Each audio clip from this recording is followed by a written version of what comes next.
So back in June, I think it was June time, Mike Wild came down to James's shop and did a photography on Thornley TMD.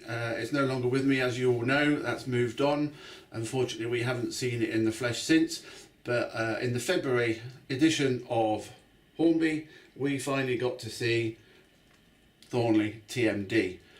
Hopefully a lot of you managed to purchase the magazine and look at it. I had a lot of compliments. Thank you to those who did that.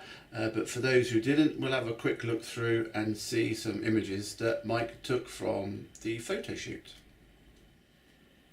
Really pleased with the article. There was, I think it's 8 pages, and immediately when you open the magazine, Thornley TMD, inspiration from Thornby and Tinsley, hence where I got the name Thornley from, and a nice picture of the depot, the warehouses and the yard, and a nice article. I had to write that many months ago. I actually forgotten what I wrote, but the pictures in this magazine were absolutely stunning. Obviously Jason's sign that he did for me for Thornley, the iTrain on computer.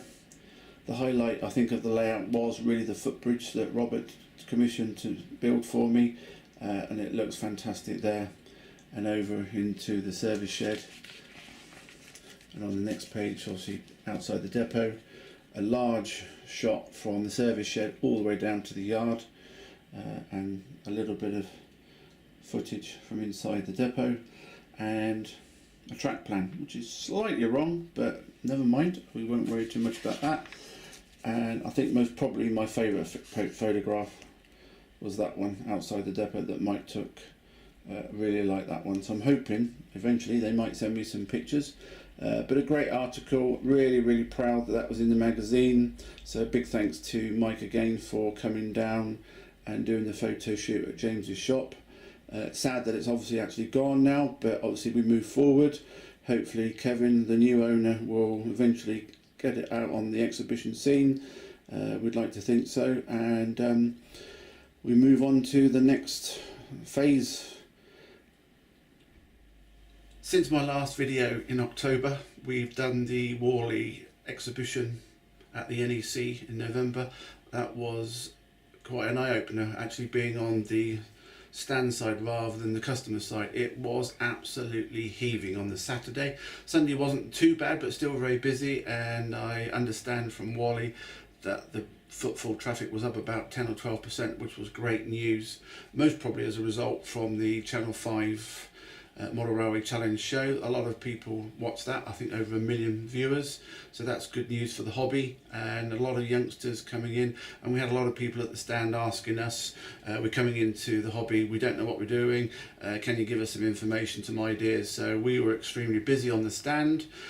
We also had the Railway Laser Lines first laser kit, the 3-road shed, which went down really well, still selling some of those.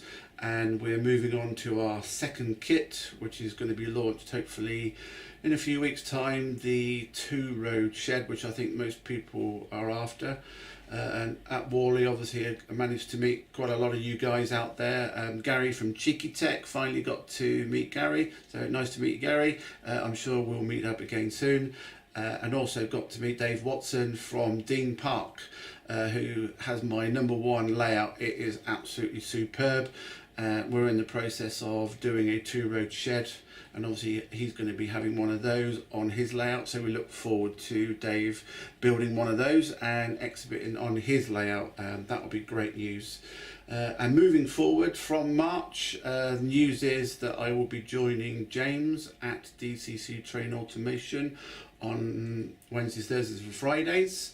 I'm taking a back step from the motor industry. After 25 years, I'm still going to be doing a bit of work for the current garage I work for, but I want to be moving into the model railway scene, so joining James, so very exciting times ahead. Layout builds, you name it, we're going to be doing it, membership sites for software, etc, so keep an eye out on that. And also, at long last, I couldn't believe it looking back through my videos, the last time that I went down to Bridgwater Station to film the Flask was actually November 2017.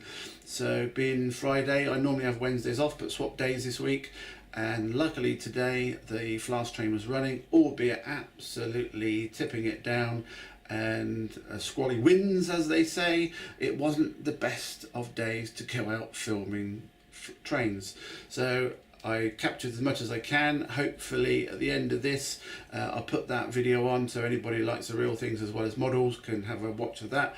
Hopefully it's come out not too bad with the wind and rain. Sorry again for the delay in coming out with videos. It's been crazy, no idea where time has gone, and it's nice to see some faces over the last few months. And again, met up with Susanna at Basingstoke and met her. She's moved on to Alton and she's building a new layout, so I look forward to seeing that, Susanna. Hopefully going to meet up with Jamie at Penny Hill, Tim from the scrap line, and Susanna at Basingstoke Model Railway Exhibition, now that I've got some time and I don't have to work Saturdays and Sundays. So I'm certainly going to be coming down to Basingstoke to meet you guys as well.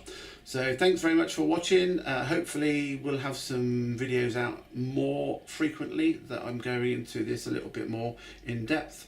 And if there's anything you want us to show you, build, make, please get in touch. Comments down below.